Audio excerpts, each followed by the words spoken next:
जब कुछ कहा जाएगा।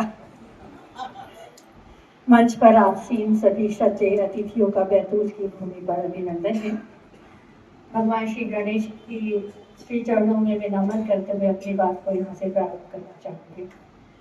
आरटीआई, राइट टू इंफॉर्मेशन, सूचना का अधिकार, इस विषय पर आप लोग सभी काम कर रहे हैं और संगठन बनाकर काम कर रहे हैं, स्वागत योग्य पहल है।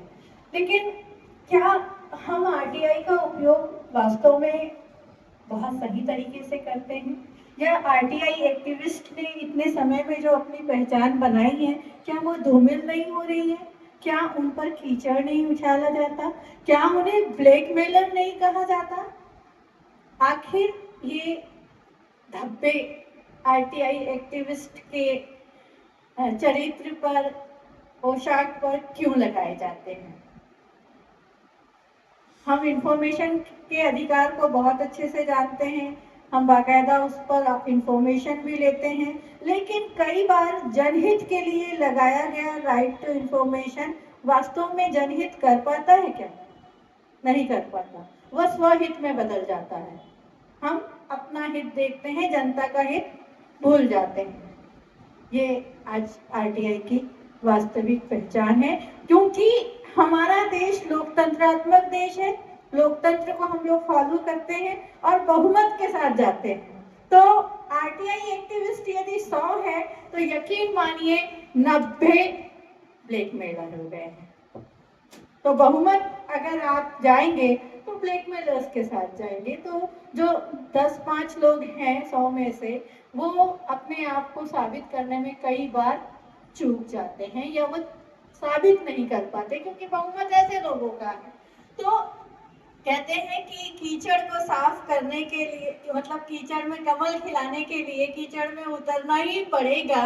आप लोग यदि इस फील्ड में उसी ईमानदारी से उतरे हैं तो मैं स्वागत करती हूँ राष्ट्रीय मानव अधिकार एवं आरटीआई जागरूकता संगठन भारत का। अदरवाइज आरटीआई एक्टिविस्ट को लेकर जिस तरह का सोच लोगों में है, वो उस अधिकार का दुरुपयोग करने वाली जनता है। आप, मुझे लगता है कि यहाँ मंच पर बैठे सभी लोग इस बात से इत्तेफाक रखते होंगे। हमारे यहाँ कन्हैया लाल जी बहुत 2-3 सप्ताह से इस कार्यक्रम को लेकर बहुत मेहनत कर रहे थे। और होता क्या है ना कि अच्छाई के साथ कदम बढ़ाने वाले कम लोग होते हैं, लेकिन मैं ये भी मानती हूँ कि दुनिया को बदलने वाले भी मुट्ठी भर लोग होते हैं। किसी संगठन हो उसमें काम करने वाले गिनती के 4 ही लोग होते हैं, और शीर्ष पर होते हैं। जब वायुओं का आकाश हमारे साथ में होता है तो हमारे साथ काफिला चल पड़ता है। तो आप, मुझे लगता है कि ये मानना पड़ेगा कि आज हम लोग जो अलग अलग शायद जिलों से भी, यहाँ बालाघाट से भी मैंने दीदी को सुना, उन्होंने बताया कि उन्होंने पंचायत में 5.5 लाख रुपए की रिकवरी कराई। बहुत ही स्वागत योग्य पहल है। कुछ ऐसे एक्टिविस्ट भी होते हैं कि जब उनको पता चलता है कि कुछ गड़बड़ झाला हुआ है तो वो 5 लाख में से कहते हैं कि भैया 1.25 लाख दे दो और राम नाम जप लो। ये कहानी भी होती है ना कि 4 लाख माँ 1.25 लाख हमको दे दो, बात खत्म हो जाएगी। मुझे बताना चाहूंगी, मैंने भी कभी एक आरटीआई लगाई थी हमारे यहाँ भीमपुर सेक्टर में शालाओं की जानकारी के लिए। तो मेरे आवेदन को संकुल प्राचार्य ने लिया ही नहीं, शायद नाम की वजह से नहीं लिया या मुझे नहीं पता, मेरी वो पहली आरटीआई थी। मैंने वो लगाई और उन्होंने आवेदन ही नहीं लिया, वो आवेदन वापस आ गया।